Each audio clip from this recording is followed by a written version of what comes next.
A deep dive into the Alien film series, along with a review of the new Alien Romulus film on this episode of the Movies Past and Present podcast.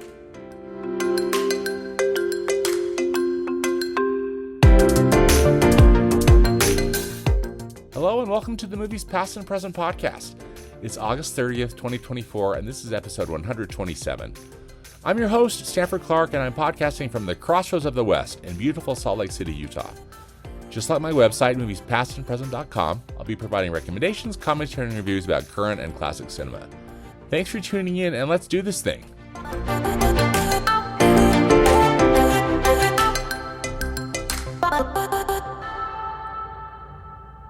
My good friend and host of the NostalgiaCast podcast, Darin Lundberg, joins me today for an analysis of the 7 Alien movies, along with a review of the latest film in the Alien universe, called Alien Romulus, which is now playing in theaters.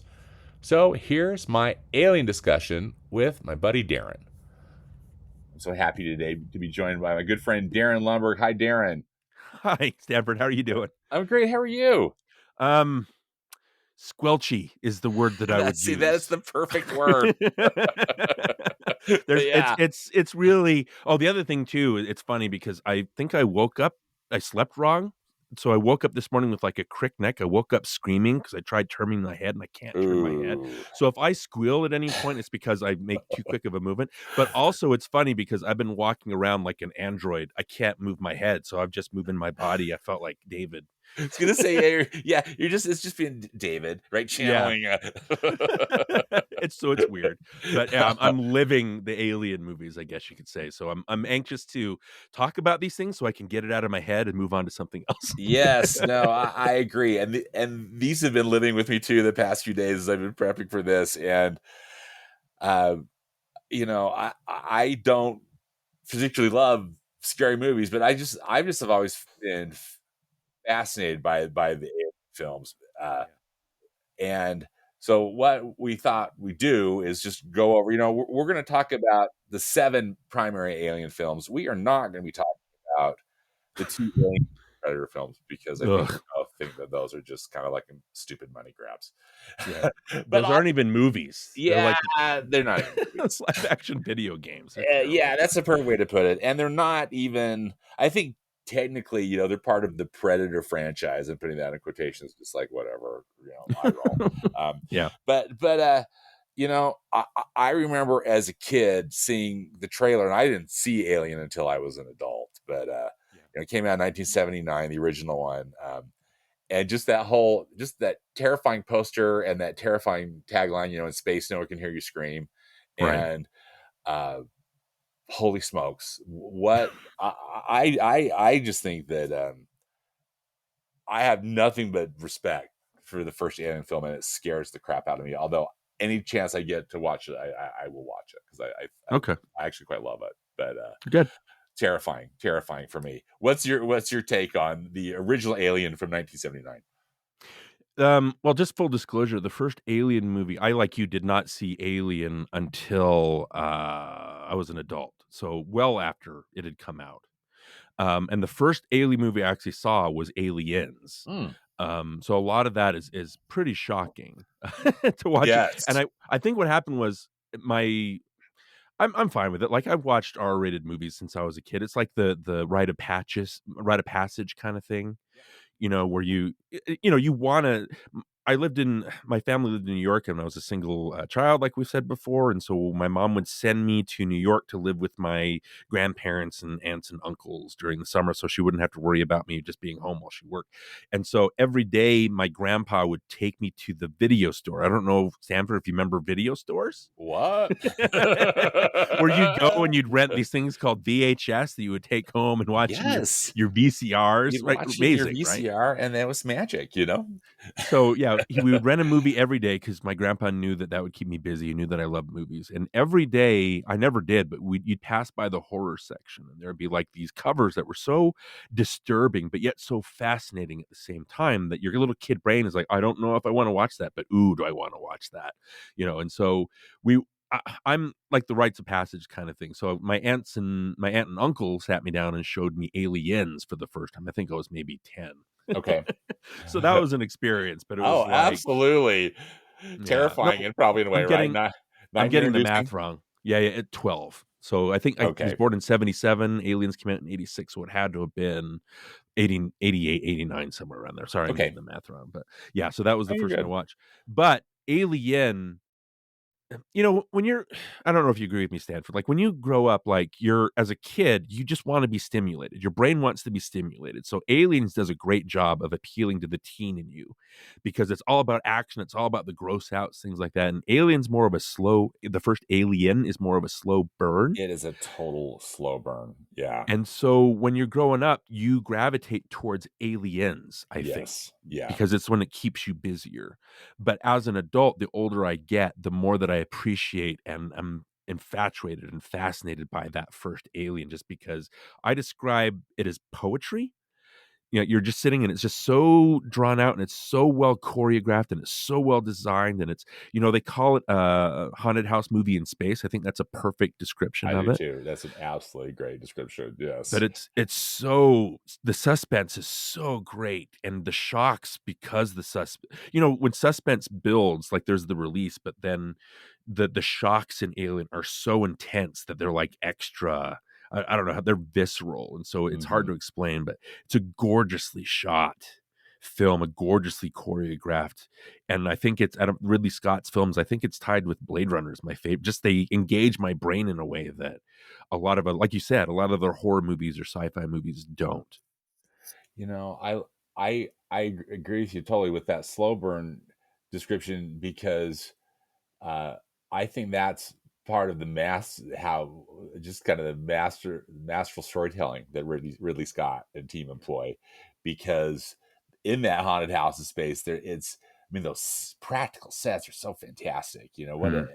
and uh, the acting's great, and just the direction. I think the direction is top notch. And then when the alien stuff shows up, I mean, it's just, Yeah. I mean, truly, in space, no one can hear you scream. Although in the movie theater, everybody can hear you scream because Right. everybody's screaming, because it's so scary.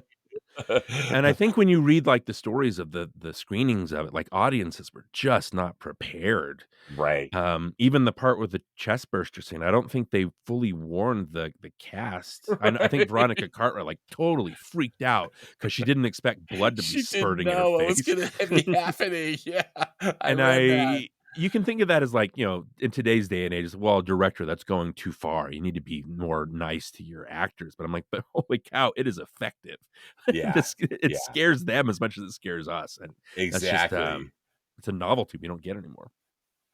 And I appreciate so much what you say about aliens because I mean, in so many ways, Aliens is a quintessential James Cameron film. Oh, yeah. Hmm. Uh, with just the level and amount of action and uh, like the cool machinery, and Yeah. like I love the super suit or whatever, that Ripley uh, puts on, and just almost just like you just can't catch your breath throughout that entire film. I don't think I've ever seen Aliens on the big screen. Like I saw it on VHS too. I mean, we rented it, and Right. so I guess that's something that I would enjoy. If there's some way to do that. But we were talking a little bit about this beforehand, and you had mentioned that these films each have, in a way, kind of a different theme. And I don't know if you want to, if it's too early to get into that now, Darin. If you want to start exploring that, Well, with these first two. yeah. Well, especially I think the first four have a very interesting cycle. And so I think let's talk about that just to start. And the Prometheus films are a whole different Yeah, storytelling level, so there's no need to go into those right now, even though yeah, they still kind of tie in. But I think I've always looked at the first four. You look at Alien, look at Aliens, you look at Alien 3, you look at Alien Resurrection. I look at that as a life cycle. So the first movie is about, I would say, impregnation or rape, really. The yeah. second one's about motherhood. That's a very strong theme, to where at the very Yes, end, it's two different mother figures fighting for the soul of, their children or of their whatever. children. Yes, And then that's Yeah, I mean, it's obvious, or when you think about it, like, oh, like a light bulb clicks as soon as you mention something like that, right? Right. Exactly. The way that the xenomorph is acting, as well as what Ripley is doing for Newt, right? Yeah. Yeah.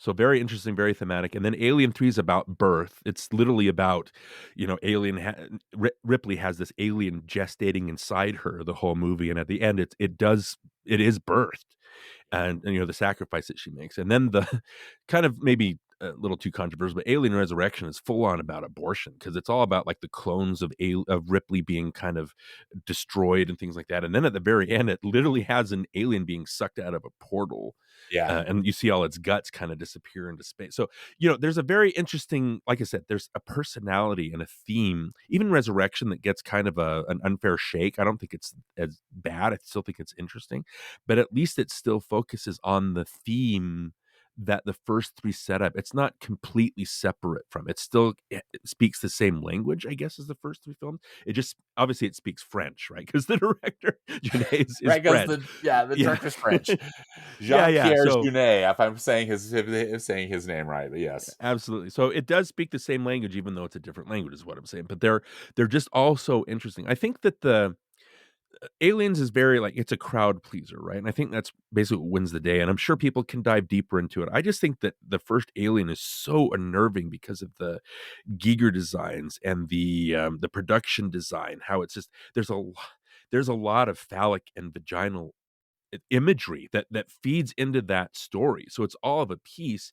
And yeah, men watch Alien and they're disturbed by it because they're being um they're basically being used as a host, like, for what women are used to, Yeah, right? and, That's like, what the you basically, like, John Hurt gets impregnated, basically, yeah. right? I mean, And yeah. so it's a Yeah. violation because men, and I've spoken to a couple of podcasts for her women, and they're like, it doesn't affect me as much because that's just what we do, right? It's part of our genetic makeup. And so when men watch it, it's really, they say that horror movies are they're all are subjective, because some movies scary, some movies don't, that kind of thing. But I think Alien just it taps into that. A man will watch Alien and be completely just unnerved and disturbed by it. But Yeah. the image, it goes all through it. Like the shape of the xenomorph's head is very phallic. There's a part where well, I guess spoilers for anybody who hasn't seen Alien, but when Ash is revealed, before he's revealed as being an android, which is the part that scared me the most Oh, I know, right? watching the That's movie the first so time, creepy. when they knock his head off. But Yeah. he rolls, for some reason, he rolls up a magazine in like a cylindrical kind of phallic form, and he tries to suffocate Ripley with it by shoving it in her mouth. And so it's a lot of that rape impregnation imagery it's fed all through the movie. And I think it just adds, and like I said, the production design, if you look at the production design, there are openings and shapes that it's like, oh boy, like this is appealing to something, or it's getting to something, to me, psychologically, that most horror movies don't. Yeah. You know, and I think that, not wanting to be gross or anything, but I think that kind of is some of its strength, right? Yeah, That it's this stuff that's almost primal, exactly. right? That you might not necessarily consciously know what's happening, but you kind of do, right? Yeah, In your mind now. Jumping quickly back to Alien 3, which is directed by David Fincher. Um, I agree with you thematically about it. I thought that Alien 3 was a lot more style over substance, but yeah, I I quite like many of David Fincher's films, and I also, my first exposure to David Fincher's work was music videos. right, right. He directed that fantastic, at least fantastic to me. Again, it's pretty saucy, but the "Express Yourself" video of Madonna's, because I'm a Right, big yeah. Madonna fan, and but anyway, so I appreciated the style, but I don't know. Was it the script? I'm not sure. What's your feeling over just like Alien 3 as a film? I think, again, kind of spoilers, like the four movies, I like them in descending order. I think Alien, like I said, is poetry. I think Aliens is rock and roll, and you can really get into it. And I think Alien 3 is kind of like the grunge rock or the death metal. kind of. And then Alien Resurrection is disco. But like Alien 3, I get it. Like, I don't like it as much as the first I two. love it. And Alien 3 was the first movie I saw in a theater. Like, I paid my own ticket and snuck in, because I think I was only Nice. 15, but I snuck in Yeah. to see it. And there's the whole production history. Like, Fincher was hired, and it was the 20th Century Fox tried to take control of it, so they battled the whole time. And Fincher to this day disowns the movie and says that no one hates Alien 3 more than I do. But Yeah. Yeah. the thing about Fincher is you said style over substance, and that's true, even though I think the idea that Ripley shows up on this planet that's hopeless and she gives the people hope, and there's this religious kind of theme that comes into it, I think that's very interesting. That is interesting. Yeah, I agree. And like I said, it's not a patch on the first two, but something about horror movies and the thing that the first Alien gets right, and to an extent Aliens does, but again, Aliens is more like an action film, so it's not Yeah. quite as immersive. But I think Alien 3, the greatest thing you can do with a horror film is just create a nice foreboding sense of atmosphere. It's and dread. It's not so much the gore, because anybody can do that. Like, getting that suspense down and nailing that idea that everything's hopeless and it's so dark, and you don't want to be a part of it. And I think that's what the greatest horror movies do. It's what Alien does. I just like that Alien 3 has this mood. And yeah, the story doesn't make sense and there are plot holes. There's a character that disappears like halfway through. There's an Yes. assembly cut of the movie that reinstates his character, and Yeah. the assembly cut is interesting. I still think it's problematic, but just as a movie, the whole tone of it, I think, is that's what I walk away from. When I saw it in the theater, I was like, yeah, I didn't like that as much as the first two, but I'm not going to be able to shake the mood that I'm in and the Yeah. mood that it put me in. Yeah. Uh, great points. And again, I think attribute that really, just to David Fincher's just excellent, Whether it's he's just, trying or not, like it's yeah. there. Yeah, it's there, right? And yeah, that's a good point. And interesting, yeah, I guess all that stuff's pretty well known and documented, isn't it, about just that troubled production. Uh, Right. yeah. What's your take then on Alien Resurrection as we're going over these first four, kind of the pre-Prometheus films? And It again, I think your thematic stuff's, I think, so interesting, Darren. Well, it's the movie that I've watched the least. Obviously, Joss Whedon wrote it. Obviously, it's the first of the series that really feels like it's a corporate, It's a full corporate, on a corporate IP movie. They bring back Ripley or whatever, right? and you read the history of it, and I love that Sigourney Weaver took charge of her character. Like, if I'm going to bring her back, I want to be sure that it does something interesting. And so the fact that she's brought back as a clone, and she's made up a little bit of the alien, a little bit of the Ripley that we knew before, and she's able to use that in her performance. And then, like, it's goofy, and like I said, there's all the quips, and the special effects are more silly, and it's got Brad Dourif in it, who's like B movie level, but you love him, that kind of thing. It's very, like I said, it's very franche, right? It has the Junet kind of Yes. feel. If you look at City of Lost Children and Amelie and Delicatessen, you put them up against Alien Resurrection, it's like, oh, this is the same director. You can just tell, right? Exactly. As you say, yeah, Amelie, which came after this, right? I Yeah. think did that come in 2000 or something, but yeah, exactly. So even though the plot is iffy, what I love about the first four is they're definitely the director's movies. Like, even though Alien Resurrection is more of an IP thing, it's still got a little bit of that sense of play, that sense of like satirical comedy or goofiness or whatever that I guess French movies have. I don't know if Well, I'm it does. It feels like it's European in a lot of Yeah, ways, right? it That it's does. just got a real European sensibility Yeah, about exactly. it, which comes from this director. Yeah, Yeah. European's a better word than French, so I appreciate you using that word. Well, no, both. I mean, because French cinema has such a distinctive Mhm. style too. I think too, right? It's just so identifiable. Right, right. Uh, So like I said, like Alien is very like thoughtful and slow paced, and like a sci-fi movie should be. Aliens is very like action oriented. Like Cameron is like the action scenes in it are next level. Like, because only I think Cameron and Spielberg, out of our American directors, I think they're the two top action directors because they know Yeah. exactly how to do choreography and how to stage action so that we're never confused. And they keep building on things, so it's never just one thing. Like if you look at the action sequences in Aliens or his Terminator movies, the action goes from one thing to another to another. Titanic is the same thing; it builds, and so that is present in Aliens. Alien 3 has that atmosphere, even though Fincher hates that movie. I'm like, yeah, but your name is all His over that, man. signature is all over Yeah, that film. Yeah, that's what right, he's, right. yeah. And Alien Resurrection, even though it's silly, there is a part where, and I'll never forget it. There's two parts that I'll never forget. Number one, the silly part is when they're being chased through the tunnels, and Ron Perlman is climbing stairs, and there's a spider that's in one of the ladder rungs, and he screams and he shoots the spider. I thought that was really funny. But then the scene where Ripley encounters all of her clones, and there's one that's still alive, and it's begging to be killed, and the Sigourney Yeah, Weaver's performance, she's yeah. the I It's don't good think to say. she gets talked about enough. Yeah, She comes to the fore in Alien, and then Aliens, holy crap. I'm not a stand for Oscars, but that is an Oscar performance in a science fiction movie. How big is that? How awesome yeah, is that? yeah. I think that was the thing that really stands out to me too, Darren, is Sigourney Weaver's performance in Alien Resurrection is really great. And Right, I mean, right. it's so cool to have that character back, even though, yeah, I mean, it is what it is. But I hear you.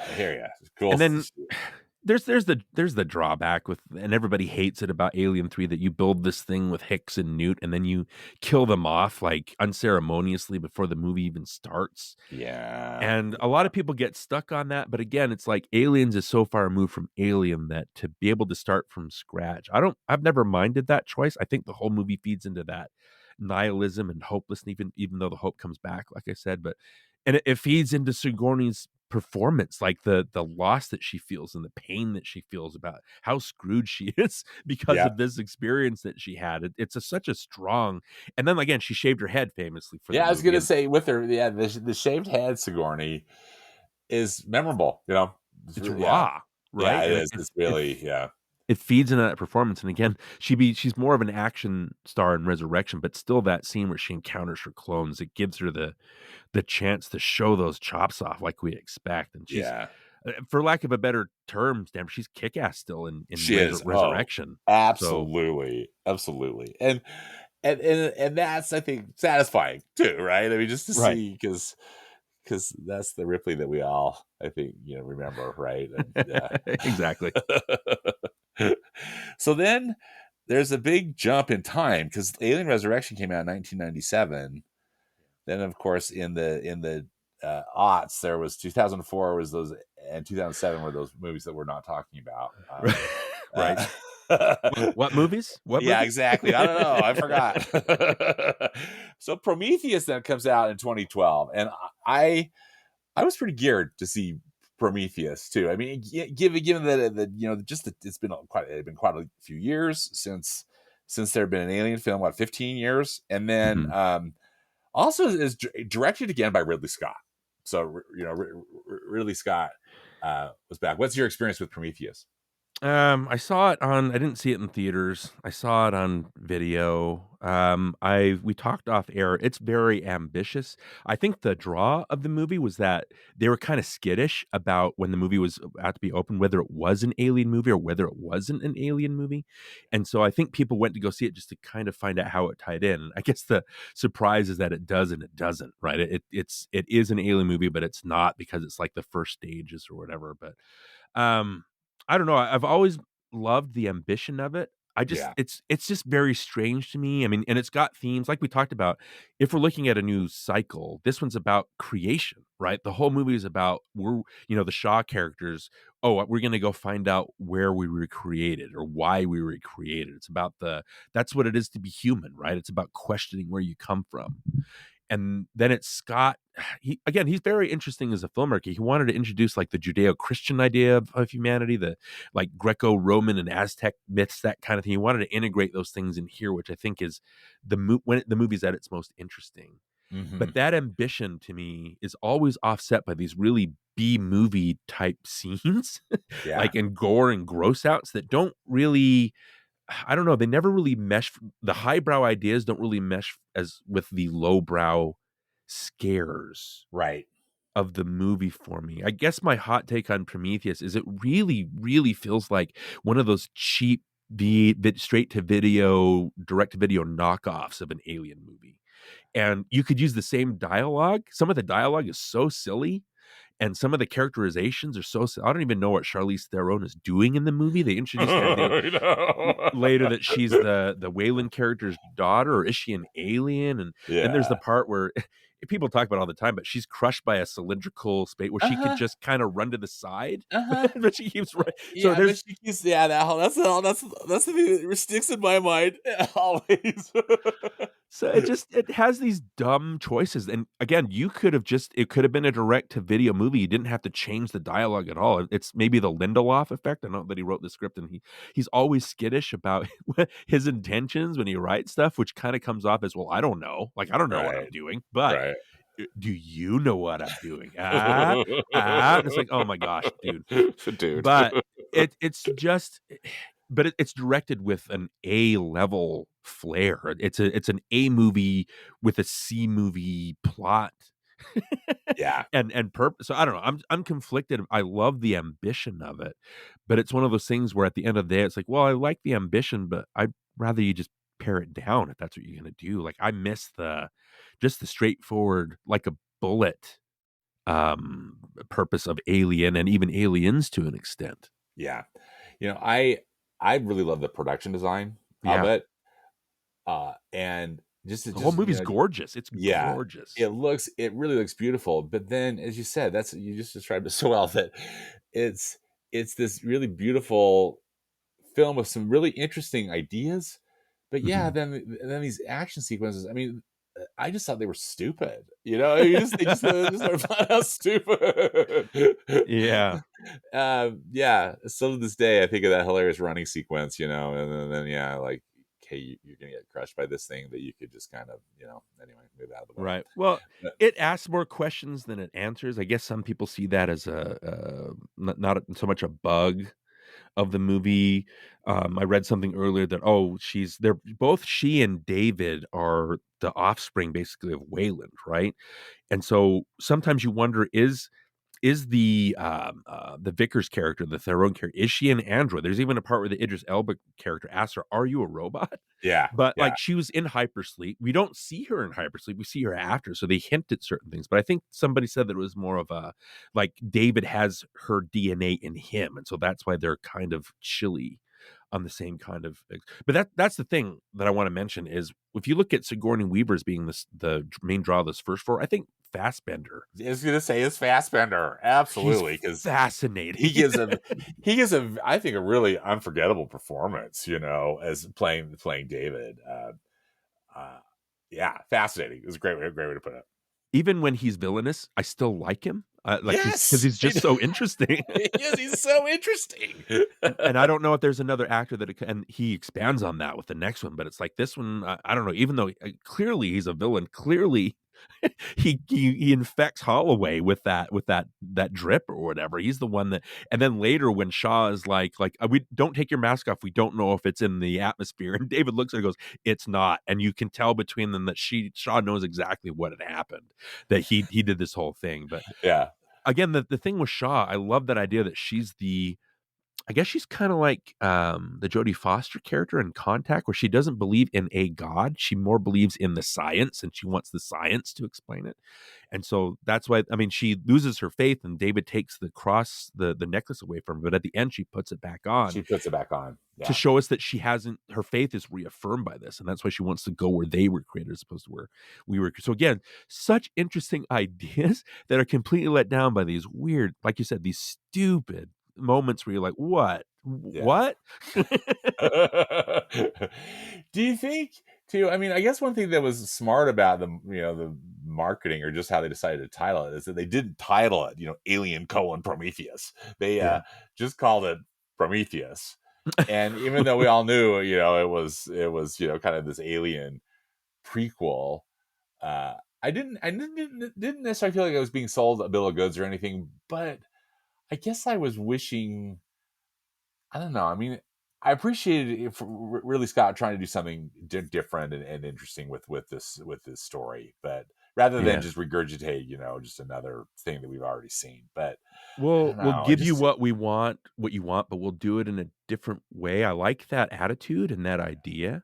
And there's nothing that full on pisses me off about this movie as much as there's a part that pisses me off about the next one. But yeah, yes.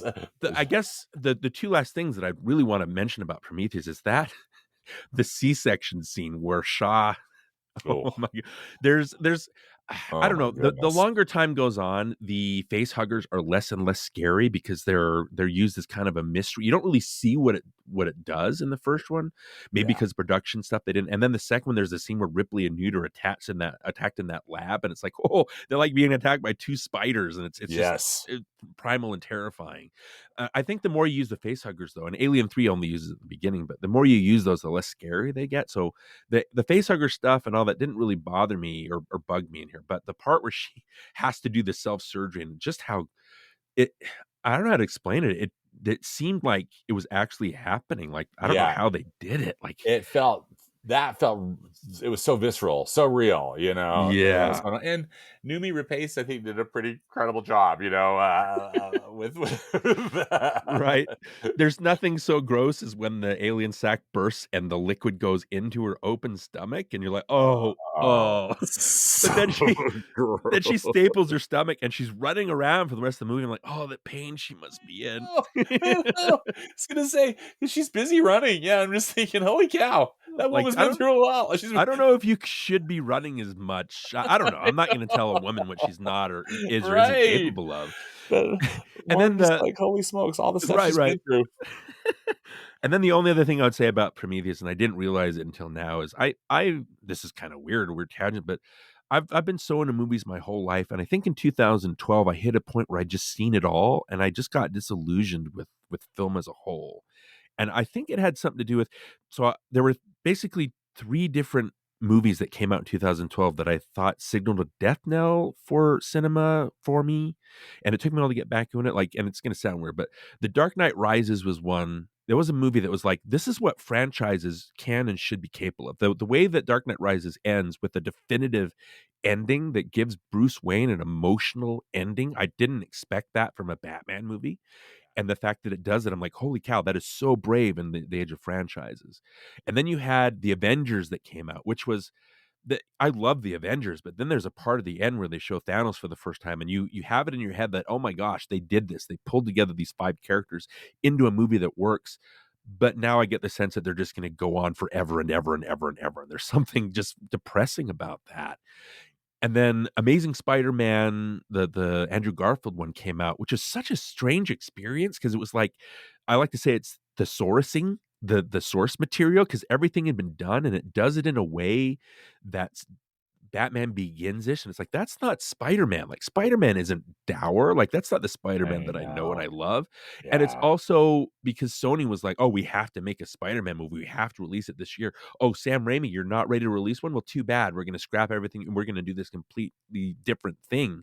And it was just a sign of the times that people, because of Spider-Man 3's reception in 2007, it was a sign of, well, studios, if people complain enough, they can just reboot everything from scratch, right? Mhm. And do it Mhm. over again. And that's depressing.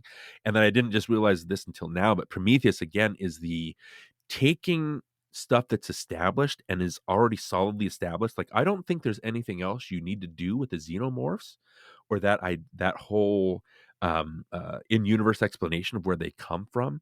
So the fact that Prometheus tries to give those things an explanation, to me, there's something just I don't like it. I don't know if that makes any Yeah. sense. No, that makes absolute sense, and I think that gets at to its core one of the issues I had with the film, is that, like, why do we need this? How does this help with, Yeah. the enjoyment or any of it? Yeah, why does this have to be explained even more and in this really, really, odd way? And who's this weird, marble man and all this stuff, Right. just the whole stuff was, yeah. And it Um, didn't I mean, it doesn't it hints at explanations. I'm not sure what was cut out or what wasn't.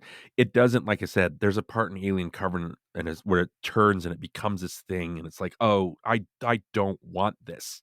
Like Prometheus, you watch or you question, why does this exist? And I still enjoy it because of the ambition and how it doesn't quite tie in and it asks more questions than it answers. And I guess people see that as a positive, but to me, the ambiguity is maybe too ambiguous to really work.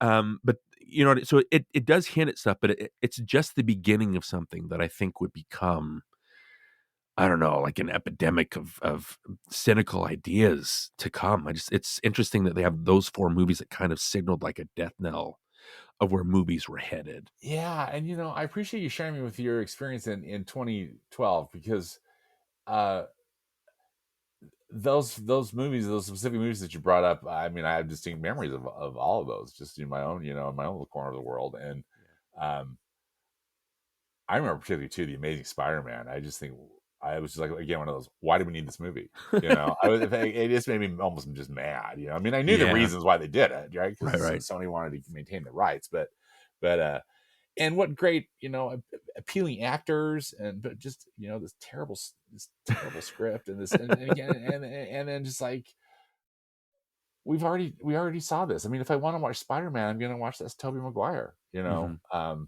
Martin What? Sheen can't even say with great with great power. I know. There's a 2-minute scene where he tries to say that, like, and at the end, responsibility. I'm like, oh my gosh, who is this for? It's not for me. Yeah. Now, maybe this is going to be a topic for another podcast for another day. But was there something that helped you kind of come back into movies after Prometheus and these other films from 2012, Darren?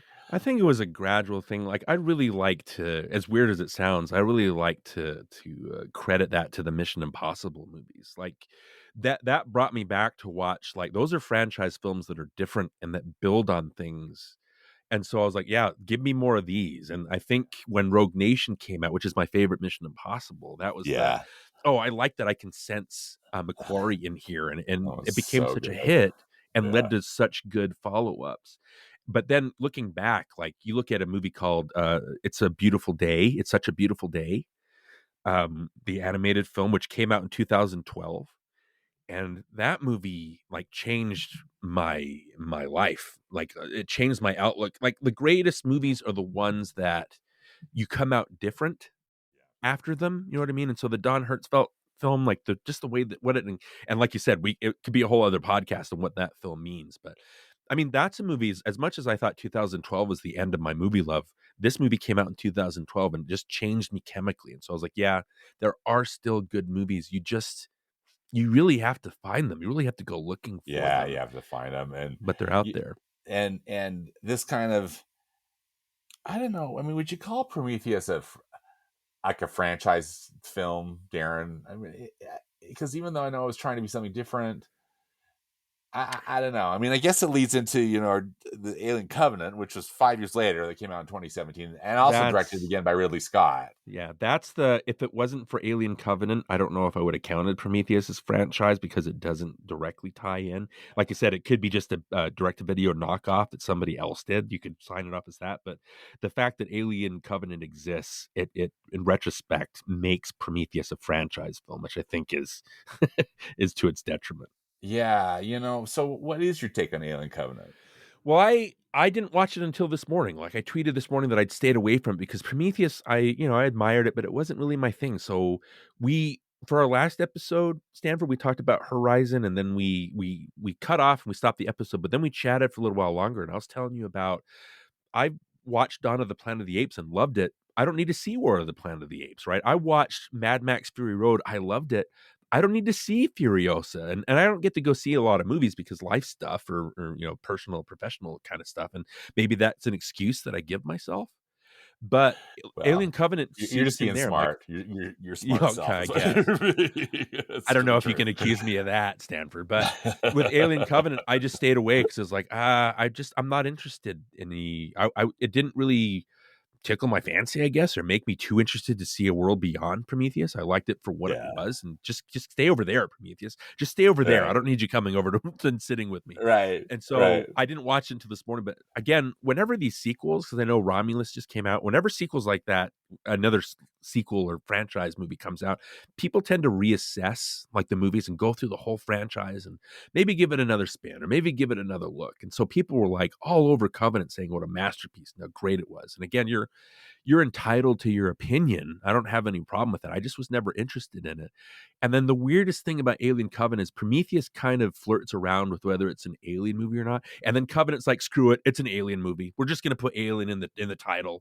And so it has some of the ideas, but it's even dumber. I don't know. Like Yeah. it doesn't have the weightiness. I guess if you were to look at it, like Prometheus is about the gods forsake us, right? And Covenant's about Satan. And what I guess you could look at it that way if you're looking at it from a religious point of view. It's Yeah. about how Satan tries to use his own power. And so there's literally a part where the Orm character, the crewed up character, says to Fassbender's David's like, there I've witnessed the devil when I was young, when I was 12 or whatever. You know what I mean? That, and you're talking about a religious experience, whatever his experience came from. But I think it nails that theme. And so, but it's not it's not as weighty as the ideas of Prometheus. So when you do the literally, Stanford, there's in 20 minutes, the last 20 minutes of Alien Covenant, all of a sudden there's a shower scene where you have two characters that are having sex in a shower. And I'm And like, it's just like, is this a what? slasher movie? I know that, Alien is looked at as a slasher movie, you know what I mean? And then Terminator that Cameron did later was looked at as a slasher movie. And I'm like, why would you introduce these ideas and then have, again, it's so dumb. Why would you Yeah. have this in here? It's so, I don't know. It's just so base level. It didn't jibe for me. Yeah. It didn't work for me at all either. And just for all the reasons that you're saying, I of course, as we had talked about previously, Michael Fassbender, Oh, MVP, right? he's He's great. he's great. But Walter is fun. He's so fun to watch them with that scene together where I can't tell I mean, it's seamless how they're able to interact with each yeah, other. And it's yeah. basically like a seduction scene where an actor's seducing himself. It's so weird, but it's fascinating. It's weird, but it works. Yeah, It's the it's high point. Yeah. interesting. But I didn't really love Catherine Waterston in it. Yeah. And again, and maybe it's just what they were giving her to do too. Um, Right. but yeah, I'm with you. Everything just seemed out of place, and that weird little break of that sex scene break just seems like it seems so out of place. Yeah. Uh, Well, it ties in because the first Alien they're kind of all the same structure wise. Like you think it ends, you think that Ripley's got off the ship and the right, you alien's kind of you destroyed. think, but no. And it's terrifying the way that it reaches out. Again, you don't see enough of the xenomorph to realize really that it's a man in a suit. And there's a part where the Harry Dean Stanton character is attacked, and the way that it's structured, like you see the alien grab onto his face and then it can't pick him up. And so it kind of struggles with him. And so you see the Stanton character like scream and be picked up. And I was like, whoa, that like adds so much to that horrifying effect of, Yeah, I don't know what's going on. Right. yeah, And then, obviously they when the creature shows up at the end and you don't realize because you don't think it's a man in a suit yet, and then aliens, you just realize that it's just guys in suits running around, even though it's still scary. And Cameron can, I think Aliens had such a low budget, but Cameron is such a good director that he makes everything look like it cost $100 yeah. million. He makes everything truly like $1 million. Right. Yeah, And, absolutely. and Yeah, then the alien queen is such a gorgeously horrifying design. yeah. That is it a person in a suit? Is it not? What's happening? It's it's it's so horrifying. But as you said with Giger, right? What Yeah, a cool! It's one of the all-time great movie monsters. Really, right. I think. And then Alien 3 kind of does that. It doesn't really, it doesn't give it enough time. Like they cover the xenomorph and the molten, and then it quickly jumps out. So it's like a scare. Every horror movie does that, right? And Yeah, then Resurrection, I can't remember. I don't think it builds back up because the whole climax is with the weird alien human hybrid thing. And Prometheus skips it, but then Alien Covenant goes right back to, you think it's over, but then it's not. Like but there's no the way that Alien is built, the way that Aliens is built, there's a suspense that you actually think it's over. So when you find, oh, we're still going, it's horrifying because it lulls you into a sense of security. Covenant, or it ends with this scene where they crush the alien with the on the ship with the clamp or whatever, Yeah. and then it just immediately they get back on the ship, and then I find out that the other guys the aliens loose, and so there's no time to really get into that and get the feel that it's building back up. It's just a bunch of nonsense that happens, just one thing at another, to the point where like I said, there's a sex scene. I looked at the time, I was like, there's 15 minutes left, and now we're doing a sex scene. I know. Yeah, it's I'm rambling. I'm sorry, but no, you're that's not at all. Um, I guess I thought the same with Prometheus too. I really like Ridley Scott films for the most part. I mean, yeah, anytime I know that he's directed something, I'm gonna go. You know, but because he's going to give you something. yeah, he's gonna give you something, and often something to think about, but also some nice filmmaking. I mean, at least it's a track. Something they look great, even if maybe there's some serious story issues going on or Right. whatnot. But Sometimes he's disconnected from the story he's telling, but yeah, as an artist, you can always tell that and he's that sensibility. he's so prolific. I just also just think, I guess some ways maybe it makes me just feel like he's just a dude, just like, I mean, he's a mere mortal, right? That isn't always, you know, even though he's a genius, he's not always going to be. It's just not everything is just just delivers. So, and for Right. me, Alien Covenant was one of those. But maybe I'm being too hard on it. But I sure just remember thinking. I only saw it once, and it's like, oh my gosh, when is this going to be over? Well, I kept hinting at it. The thing that I absolutely hate, and I know that some people like it or whatever, but to me, and again, it ties in with what I talked about with 2012. This is like the offshoot of that. It's like when you explain that David is literally the person that designed the alien eggs and the Yeah, xenomorph, and yeah. I'm so bored with that I idea. It's know. like the It's like, first really? Halloween. The first Halloween is so terrifying because you don't know what Michael Myers is up to. And then when you explain in the second one, oh, he's chasing after Jamie Lee Curtis, Laurie Strode, because that's his sister. And then that eliminates 90% of the threat. It's like, as long as I stay away from Laurie Strode, I don't have to worry about Michael Myers coming after me. And so this is the Right. equivalent of that. When It's you a tell good me that point. I'm like, don't. I literally shouted this morning. I think I woke somebody up because I tried to watch it early. I was like, don't do this. Don't do this. And there's literally, and again, like I And said with the face huggers, he lures the crewed up character out, and there's no suspense to that. We know yeah, exactly what's we know happening, what's happening. and you can tell exactly the moment that the face hugger is going to jump out. And when the alien, and here's the thing that I'm confused about, is the first alien, it took a while to gestate Yeah, inside the John Hurt character. right. It took a while. Right, and you didn't. And again, given that it was the first film, it was a surprise, right? Like, oh, he's fine. All this thing has left him. They got it off, and Lulled oh, into his false sense of yeah, like, security, oh, we're just right? having dinner, and then And then the they go into most, the thing where the creature disappears and you don't know what its next form is gonna look like. But in this one, yeah, it's like, I don't understand the gestation period. Like, within 5 minutes, the thing falls off and then the alien can bust out. And yeah. then, I lost it when the alien started copying what David was doing. I'm like, "Oh, I do not need this." I just completely wasted I could have been sleeping. You know what I mean? Right. It's You're like, just like, why am I spending my valuable time, and the watching thing with this? the Waterston character is she literally she's got the short hair like Ripley in Aliens. She's literally dressed, I think, in like the white shirt or the tank Yeah. top or whatever. That she's Yes. literally the visual representation or copy of Ripley. But the difference is, all of a sudden she becomes an action hero when she's diving underneath the ship. When Ripley becomes the action hero in Aliens, yeah, there's a gradual build to it, and she's barely holding on. But when Newt goes missing and she just steals herself and she straps herself with a gun and she becomes a warrior, and you can feel how awesome that is, that she's stepping up to the plate and you can feel Yeah. the weight of that. But when the Waterston character does that but not really, it's like, oh, I guess that's what we're doing. Yeah. There's no dramatization there. Yeah, exactly. And I just can figure out, is it Catherine's Waters' performance, or is it again what they're giving her to do? Again, maybe a combination of both. And also, yeah, it's like, well, where's Sigourney Weaver? I mean, if you're just trying to be Sigourney Weaver, why Yeah, can't we have another Sigourney Weaver replicant or whatever? right. uh, I just think that interesting. Prometheus and they're losing, even though there's the idea of gods and devils and creation. There's still less of a personality here than I think there was, and even Alien Resurrection to me has more of a personality to it than these two latter movies do. I know that's a hot take. I know that people hate Resurrection, but it's like I don't know. I'm not that invested in the franchise, but I appreciate what the first four did. That I don't. Yeah, yeah, These other ones aren't for me.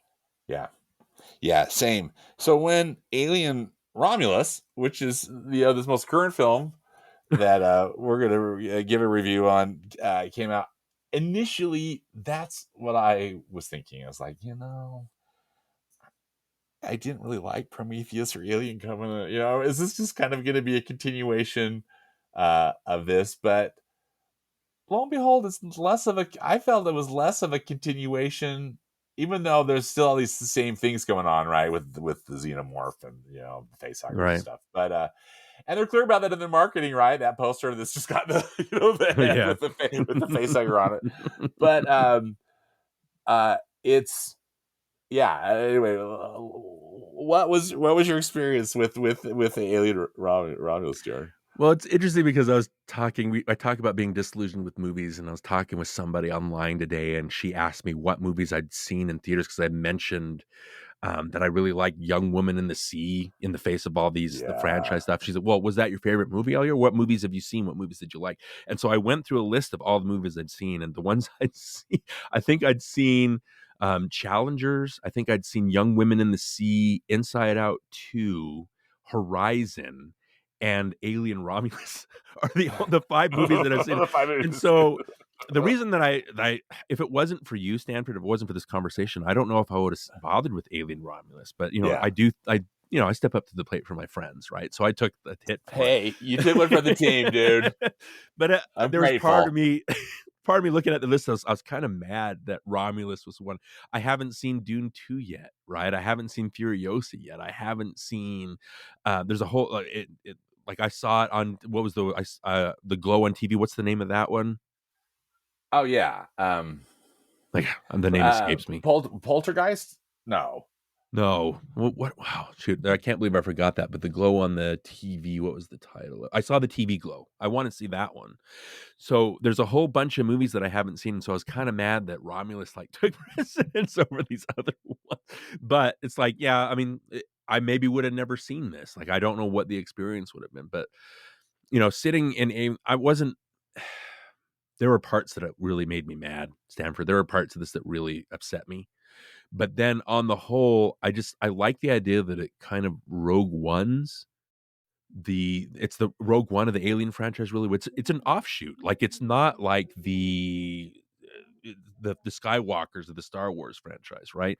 This is a completely different experience where other people encounter the alien. And it's more interesting that only one crew or one character really knows these aliens and experience them and can be like the weathering rod for keeping people away from it or having to deal with it, that kind of thing. But I like that it's an offshoot. It takes place with different characters in this same world, and you can still do the same scares and you can still have the same kind of movie as the first Alien.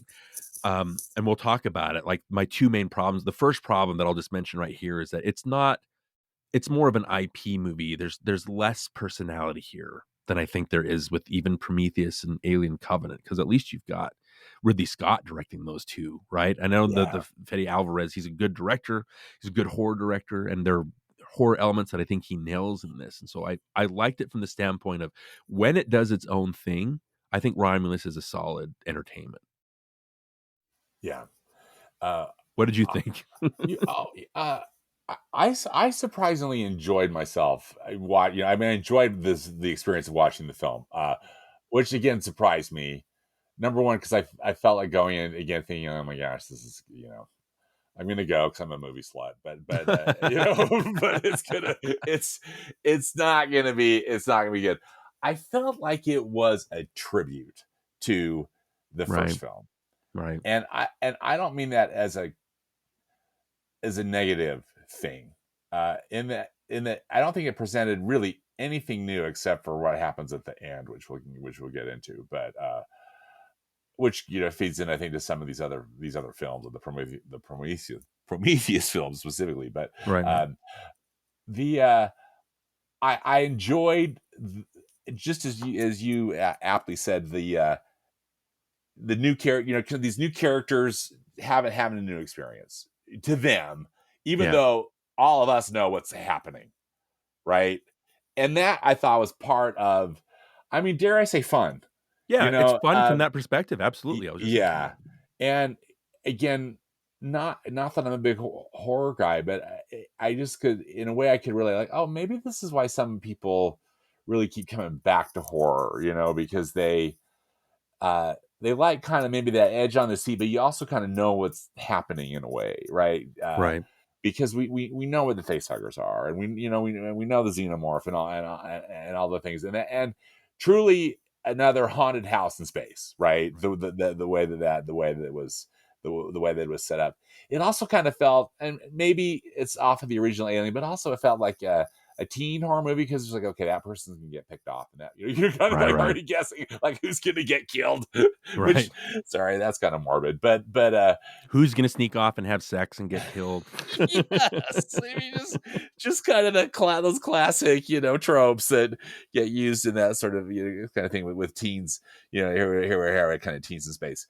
I really liked the Andy character, Oh played yeah. by David Johnson. I thought he gave a very good performance, and that was, I thought, also just a really cool character. He Right. plays, when initially, when it's revealed quickly that he's isn't, you call him an android? What's the proper term in Synthetic. They this? call it a Synthetic. Thank synthetic. you. I was going to say, I know I'm not using the right term in this universe. It all means the same thing, but yes.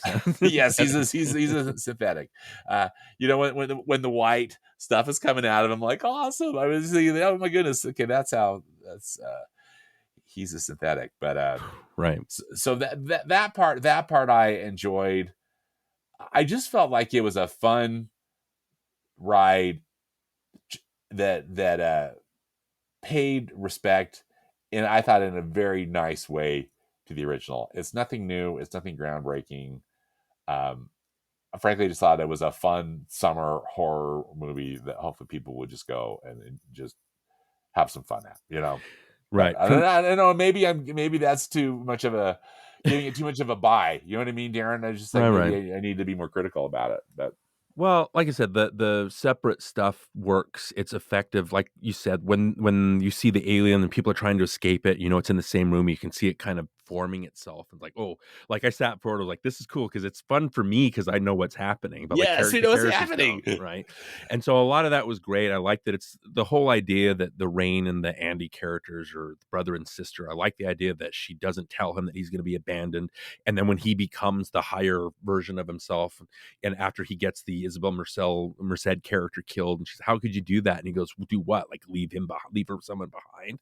I was like, oh, like I liked all that stuff, and how she goes back for him at the end instead, as opposed to just escaping. Right. So when the effective stuff is effective, it really works as an alien movie. I don't think the face huggers are scary at all, even though I know what they're doing. It just, by this point, it's like I know what their right. game is. You bring up a really good point. Yeah. There's no mystery to it. But again, some of the other effects are great. So when it's focusing on that, Stanford, I thought it worked. The thing that absolutely infuriated me, that so many movies are doing today, is, yeah, you can have Easter eggs. Yeah, you can have callbacks to other movies. But when they're blatant callbacks that these characters shouldn't be aware of, like number one, and like we're talking off air, I'm sorry, you're a PG like rated podcast, but like the "get away from her, you bitch" line in Aliens is so iconic that when Andy uses it in this one, I lost my mind. I was like, why why is this Why? happening? Because Yeah. he says it. I'm like, don't say it. There's a pause where he says, get away from her. And then he shoots it and there's a pause. And I was like, don't say it. Don't say it. And then he said it. And he And I was says it. like, number one, this takes place before Aliens. Why is this a thing? Number two, aren't the xenomorphs, unless it's the queen, aren't they like asexual? So why are you applying that term to this, what you just shot? It doesn't make, it's only for the audience. And it only exists for that. And I just think we're in an age, like, you watch Spider-Man No Way Home or whatever, and yeah, it's a sequel, but when the Defoe character says, I'm something of a scientist myself, I'm like, why are you saying that? You have no reason to say that. That's not something that you said constantly in the movies. When you have Michael Keaton in The Flash say, do you want to get nuts? I'm like, this, it just bends your mind, because you're like, does he say that all the time now? Is that the catchphrase from the movie? Yeah. Or Ghostbusters Afterlife, where it's like, who are you gonna call? It's like, this is not for the storytelling. This is for the people in the audience that can point at it, and it completely breaks my connection with the movie. So many movies are doing it now, and the way that it did that, and we haven't even talked about the the Ian Holm AI recreation, Right. I but the wanted to fact that get, it I've been anxious to get your oh, opinion on that. the fact that it does that line, like I said, I lost my mind. Later, when it's not Ash, it's Rook, but later when he goes, I can't guarantee your chances, but you do have my sympathies. I'm like, is that a thing that the androids, the synthetics, just say? Like, why is he saying that exact same dialogue? I Yeah. don't understand. It opens up these doors for these questions that, well, did all of them share like a hive mind? Does he share like Ash's memories? And so it takes me out of the movie, and yeah, it would get me back into it, but it would just take me a while to find my bearings again. And I just found that so frustrating. When I get that it's creepy, like, just repurposing Ian Holm, he's just the rendition of him is just in this movie for so long that every time they showed him, I got angrier and angrier. I don't know how you felt about it. Yeah. Yeah, that's a valid point. They show him a lot. Yeah, they do. And you can explain it away that he's like, obviously an android, he's not functioning right, but it doesn't look right. Nothing about it looks right, and Yeah. it doesn't make any. I guess that, David and Walter are the same design, right? But I don't understand. People that haven't seen the first Alien, number one, aren't going to know why this character looks so weird. They're not going Yeah. to know that Ian They're Holm is dead. right. They're not gonna even know who this is. Yeah, that even the actor is dead. I wonder how, if his family approved this, or how they worked that out. Well, at the end, it says thank you to the estate of Ian Holm. So I Yeah, guess they they have. thank the estate. Yeah. But, and this is going to be controversial, but Ghostbusters Afterlife kind of leads you to the point where you have to see Harold Ramis. The whole basis of the movie is Yeah. gearing you towards seeing Egon again. Seeing right, And right. the fact that they don't make that rendition of Ramis talk, the fact that Ramis's family was okay with it, the fact that Aykroyd and Murray didn't get to say their proper goodbyes to Harold Ramis, and you can see that in their performances, that they just missed their friend. For me, it worked in Afterlife. It just, that's controversial because it builds to that moment. It's not like it just comes out of nowhere, because Right. it Right. kind of necessitates it. But I don't understand what the necessity of having Ian Holm in there is. Why not just have it be a different android? It would serve the same purpose without me Yeah. going, what the hell am I looking at? Right. No, it's true. And again, that's why I just felt that was one of those things, and maybe that really didn't work as well. But that was a maybe tribute isn't the right word, Darren, but just an homage to the original. Yeah, and like I said, the parts still work. I don't want to be the guy. There's a lot of people that attach themselves to the callbacks and things like that. But I do. I think that the effective stuff works. It is a scary movie. It does have suspenseful sequences. I think that, like, the first Alien is and Aliens, or an Alien 3 and even Alien Resurrection, and all of these movies that we've talked about look fantastic. And they're a combination of models and miniatures and Yeah. matte paintings, and it's just so. Yeah. And I couldn't tell what was CGI other than Ian Holm. I couldn't tell what was CGI and what was practical. I think that it's a gorgeous. This is a gorgeous looking movie. Yeah. Alien Yeah. Romulus. It really does look great. Yeah. Gallo Olivares, I think, was the cinematographer, but it immerses you in the world. I like that it's obvious and it's not very deep, but the part where they're trying to get her to leave the planet and she doesn't want to be caught, but then there's literally a shot where she looks over and sees a caged bird. being carried by somebody. It's like, oh, she doesn't want to be caged. I like the setup, and it's effective enough. So yeah, the scares worked. I'm so mad that they kept doing all these things that kept taking me out of the movie. And I think that's a huge problem with these franchise films today. Is I just tell me a story. I don't need you to do these relentless callbacks to things. Just it's not what I want.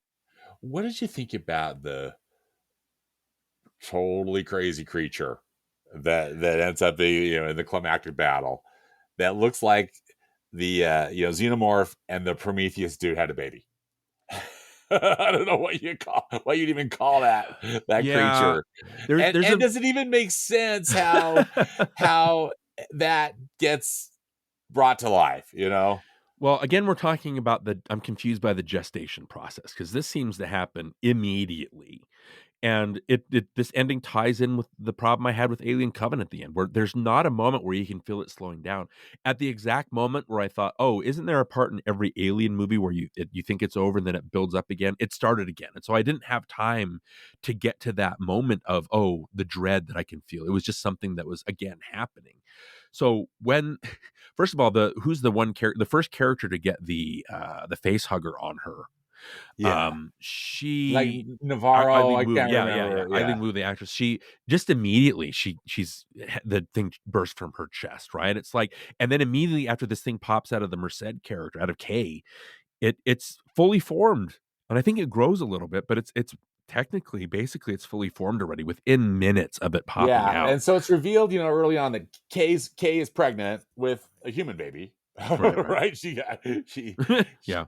uh but whatever, yeah, however the gestation works, because I mean, it was clear that Kay got a face hugger, right? Or did she have something else happen It to was her? they again, it ties in with the Rook character is like, "Oh, I was able to," which ties in with Prometheus, and they even mention Prometheus and play the Prometheus theme at that part.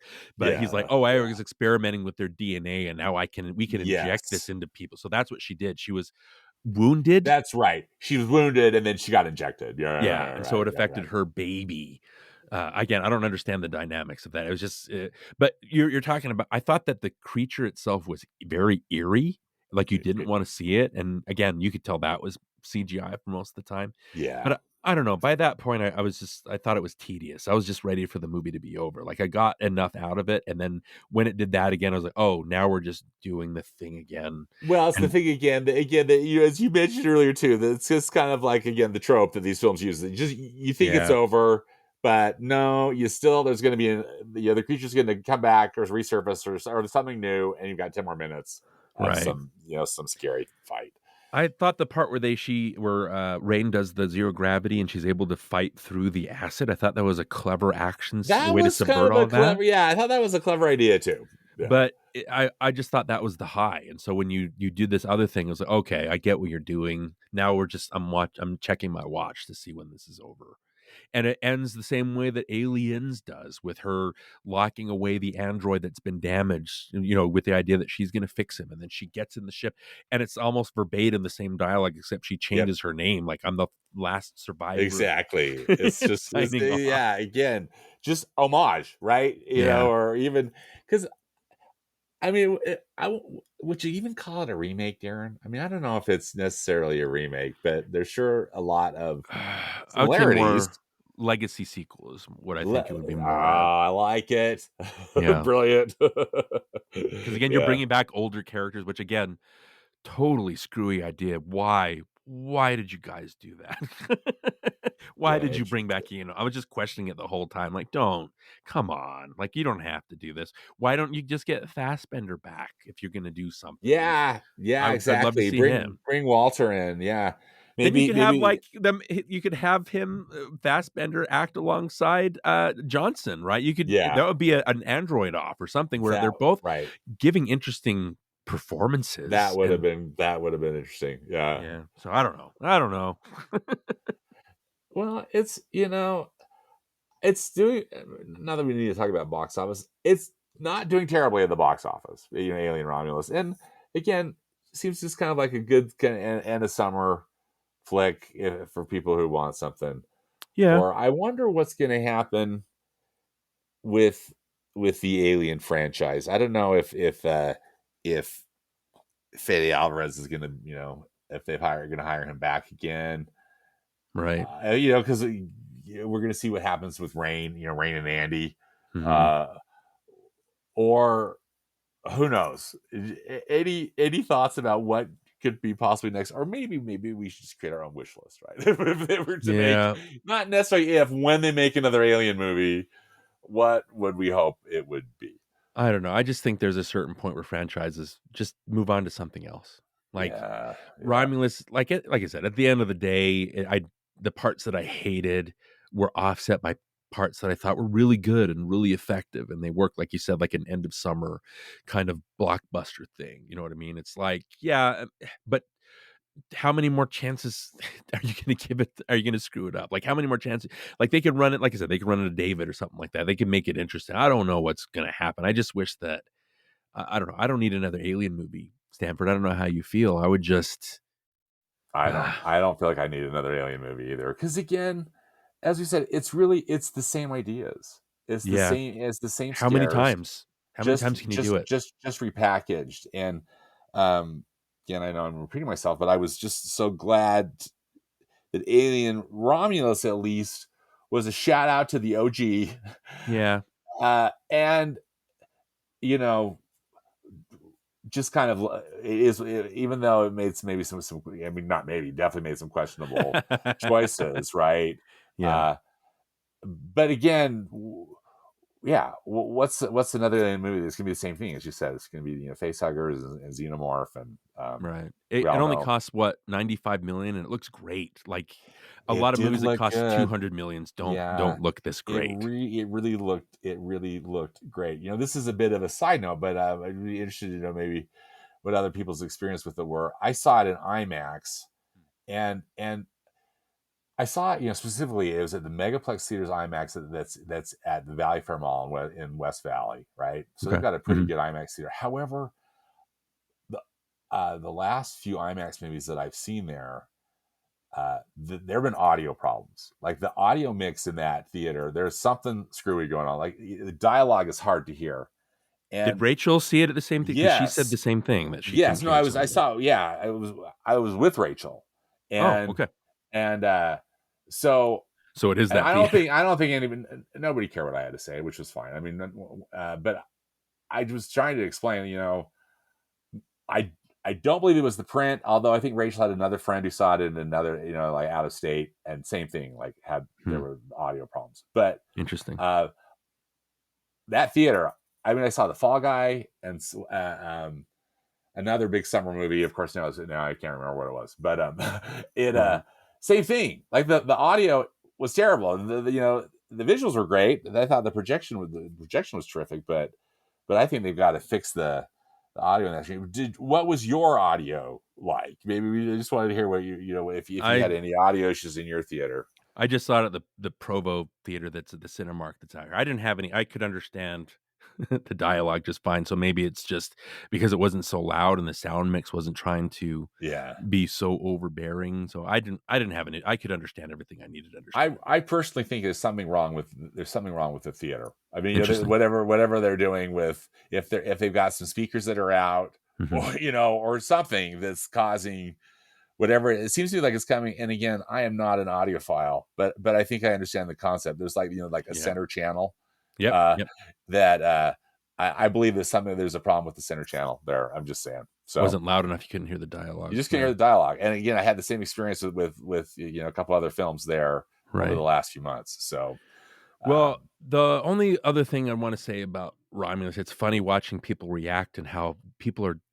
It's the thing again about, if you'd never seen the ocean, of course a puddle looks deep, where people are like, oh, this movie has a definite personality because it's about corporations kind of overtake you, right? And like that's and you can see like the little escape pods that the characters are trying to get into, like all of them bunched together is a W shape for yep, Wayland exactly Yutani, for right? Wayland. Yep, yep. But it's funny people saying that. It's like, oh, this is it has a personality of its own and it's deep because it's about corporations. And I'm like, uh every alien movie is about corporations. Like the whole point is of the Ash character in the first one is you find that he's trying to keep this creature and keep it alive. And Aliens, you have the Paul Reiser character. Alien Yeah. 3, you have Lance Henriksen that comes in at the end and says, we need that creature inside Yeah. you so we can make it a bioweapon. You know, Resurrection's about bringing people back from the dead and using things so you can. And Prometheus is, again, Wayland Yutani, the Wayland character, Yes, sends them Wayland. out. Yeah. It's Every movie is about that. That's the one through line for all these movies that I just think it's funny that people are like, oh, but Romulus is so deep because it does this. I'm like, yeah, but it just does the same thing, guys. Like, what other movies have you been watching? Yeah, like, you should probably go watch these other movies. Or watch them again. Yeah. Or learn right. how to watch them. I don't know. Right. That's a good point. Well, this has been so excellent, Darin. Thank you for sharing your wonderful insights, and hopefully now I can feel better, because again, this has just been stewing in me, trying to figure out what to processing through these 7 movies. Well, when you brought it up, I think you're talking about, do you want to do Beetlejuice? Do you want to do this other thing? And I was like, well, I don't think I've ever talked about the Alien movies. It's always a question of, well, I'm going to love talking with my friend Stanford, but what would I love to talk about? Ooh, like I'm sure we could get into the Alien movies. There's so much to talk about. So I thank you for giving me the option to watch this. I even though I said the I've just got the squelchy squirmy sounds in my head, but even though it's kind of unnerving, I'm glad that, you know, you walk through these franchises. That's the thing that's interesting about franchises. You can see where they come from, or what they're building to, or what they avoid, or what they crash head on into. And so it's always interesting from the franchise perspective. And some franchises are better at it than others, and there are some stinkers, there are some great ones, but I don't know, it's interesting and it's fun that these movies mean something different to everybody. So thank you for having me on to talk about this. Thank you so much, Darin. Okay, Darin, where can people find you out on the internet? Well, you can find me on Facebook, but I only complain about Utah traffic. so don't worry about that. I am on Twitter, just at DW Lundberg. It's NostalgiaCast. I've got the podcast NostalgiaCast, obviously, that we cover movies from our past. We're covering 70s movies right now. It's a great podcast. I've also got the Back to Bluey podcast, where we go through Bluey episodes, the Disney cartoon, Ludo cartoon Bluey. So I've got a podcast with my friend. First of all, I do NostalgiaCast with my friend Johnny. I do Back to Bluey with my friend Robert. And so, yeah, you can find me on the interwebs under those two, under NostalgiaCast, under Back to Bluey, or just under the banner at DW Lundberg on Twitter.